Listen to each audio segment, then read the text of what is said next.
Hello लोगोफोर खुलुमबाय नोंथांमोनखौ आंनि दुगा मोसाहारि इउटुब चेनेलाव गिबियावनो बयखौबो बर हरनाय जाबाय। आसा खालामो नोंथांमोना गासिबो मोजाङै दङ आरो आंबो मोजाङै दङ। दायो आङो दंफैयो रौमारियावहाय नै रौमारि बाजाराव दंफैयो आङो नै। ओमफ्राय आङो मा फंबायनि हिमालयानखौ लाना फैदों आरोना। माने आंना रौमारियावहाय एसे खामानि दंमोन नालाय ओमफ्राय आं बे खामानिखौ फोजोबनानैहाय आङो दायो नैबे रौमारि बाजारावहाय दंफैयो। आङो दायो थांगोन डाइरेक्ट क'क्राझार थांगोन आरोना। क'क्राझाराव एसे बेरायनोसै मानो होनबा रौमारियाव एसे खामानि दंमोन नालाय क'क्राझारावबो एसे दंनायालाय खामानिया। ओमफ्राय खामानि फोजोबनानै एसे बेरायगोन आरोना क'क्राझारावनो। दायो आं हारसिंसो फंबाय रितिकनि हिमालयानखौ लाना फैबाय आङो नै हारसिंसो नालाय उफाय गैया। दा गारियाबो माने बख'नो मोनाखै नालाय आंना गंसेखौहाय ओमफ्राय बेनिखायनो लाबोनो मोनासै आरोना। दायो आङो फंबायनि हिमालयानखौ लाना फैबाय। दायो आङो बेजोंनो थांगोन आरोना। दायो आङो थांनोसै क'क्राझार। थ' अब्ला लोगोफोर नोंथांमोना आंनि भिडिअखौ मोजां मोनोब्ला आंजों लोगोसे नायलांफाबाय थाबानो जाबाय। दायो थांसै क'क्राझार थांसै क'क्राझार थांगोन। मोजां ना खबरफ्रा? औ मोजां दे होनबा ना। थ' अब्ला लोगोफोर आङो थांसिगोन दायो अबाहाय क'क्राझार। आफ्टार लं टाइम गोबावनि उनावहाय दिनै क'क्राझार थांगोन आङो। मानो होनोबा गोबावखासैमोन हजों गुवाहाटियाव थाहैनानै माने 3 मान्थ्स जाबाय आरोना। 4 मान्थ्सआनो जाबाय खिन्थु मा आङो 3 मान्थ्सनि सिगां फैदोंमोन ओमफ्राय दायो 3 मास बारबाय आरोना। ओमफ्राय बहुद सोलायजोब्बाय जायगाफ्राबो।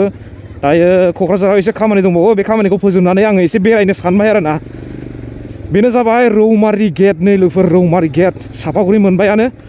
ओमफ्राय आङो दायो थांगोन क'क्राझार सापागुरिनि राइट साइडजों। नैबे जाबाय रौमारि हाबनाय लामा। बेनिफ्राय आङो थांगोन राइट साइड आरोना। दायो नै ब्रिज बानायगासिनो लोगोफोर माने बाहाय बहुद ट्राफिक जायो नालाय बेनिखायनो मा दायो ब्रिज बानायगासिनो दं आरोना।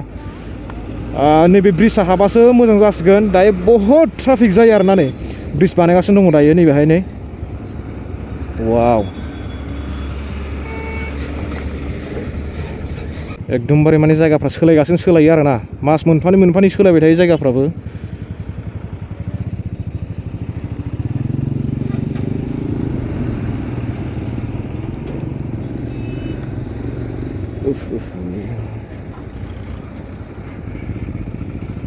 बेनो जाबाय सापागुरि लोगोफोर। ओरै सिदा खोलाजों थाङोबा मोनहैबाय बङाइगाव। ओमफ्राय ओरै थांबाय काजलगाव, बेंटल गेट, काजलगाव, कारायगाव, क'क्राझार, गसाइगाव ओरै थांजोब्बाय आरोना सिदा थाङोब्ला।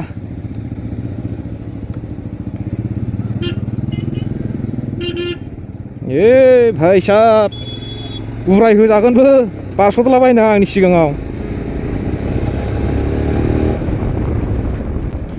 लागा बङाइगाव बलेर' स्करपिय'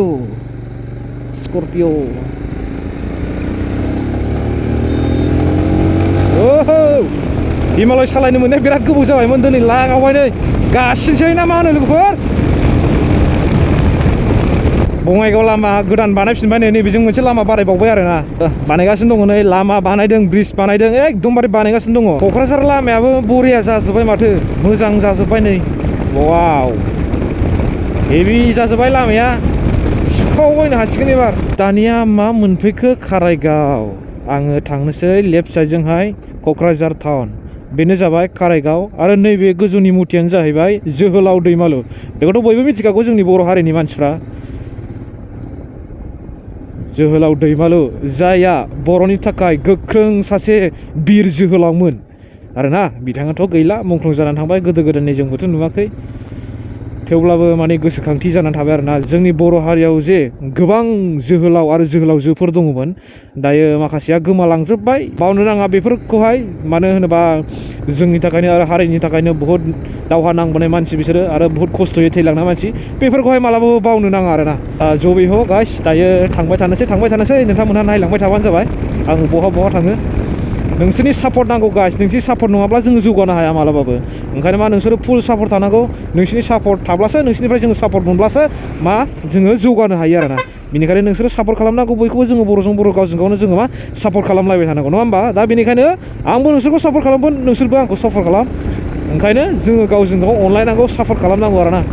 गुवाहाटीनिफ्राय जेब्ला आङो फैदों लोगोफोर माने बहुत गुसुनो ओरैबायदि थान्दा आरोना। माने जोंनि बड'लेण्डआव ओरैबायदि थान्दा मैया आङो लोमजागुलायबाय आरोना गारि सायावनो लोमजागुबोलायबाय आङो फैनानैनो। मानो होनोबा आङो जिन्सनि जेकेट फिसासाल' गानबोदोंमोन नालाय ओमफ्राय बुहुद गोजांनायजों माने मैया फुंनि 4टानिफ्राय खर' साबाय थाखादोंमोन आंनाहाय ओमफ्राय थेवब्लाबो आङो खामानिखौ फोजोबनानै माने एसे खामानि दंमोन नालाय अफिसावहाय ओमफ्राय अफिसनि खामानि जोबखानानै आङो सुटि लानानै फैबाय साननैनि थाखाय फैबाय थानाय समावनो मा लामायाव लोमजाना होबाय आरोना थेवब्लाबो आङो फैथारबाय ओरैबायदि गुसुना लोगोफोर जोंनि बड'लेण्डआवहाय दासान्दि हजों गुवाहाटियावथ' माने गुसुआनो नङा होनजायो आरोना माने जेकेटबो गाननाङा ओरैनो टि सार्ट बा शार्टफोरजोंनो थानो हायो आरोना जेबो नङा ओमफ्राय खिन्थु जोंनि बड'लेण्डआव फैनानै नायफैबा एकदम शिलं लाइट आरोना शिलं बायदि ओरैबायदि गुसु जानानै दंफैयो माने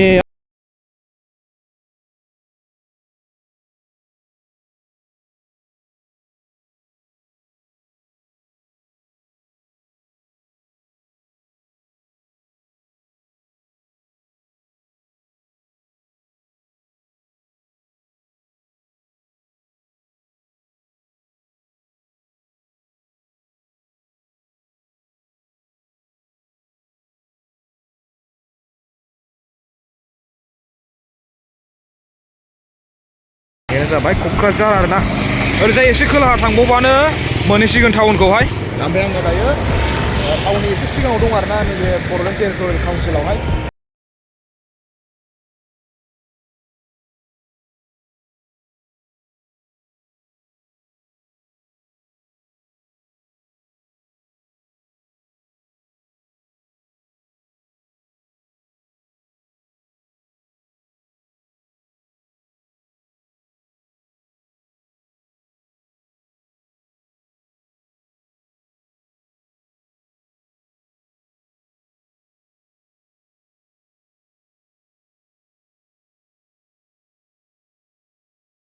ओमफ्राय दिनैहाय फार्स्ट टाइम आङो माने मम' नागिरनायावहाय नैबे दखानाव हाबफैनाय जाबाय आरोना माने नागिरै मम'खौ नागिरबा मोनाखै ओमफ्राय थागथि नैबे दखानावहाय माने नागिरनानै मोनफैबाय आरोना दायो बे दखानावहाय माने बिराद मोजां गासिबो फेसिलिटि दंजोबो नोंथांमोना मा जानो गोसो नै दायो अर्डार खालामदो लिस्ट लिरदो ओमफ्राय बिनिफ्राय बिहैदो अब्लानो मा जानो गोसो नोंथांमोनहा गासिखौबो माने मोनजोबनो हागोन आरोना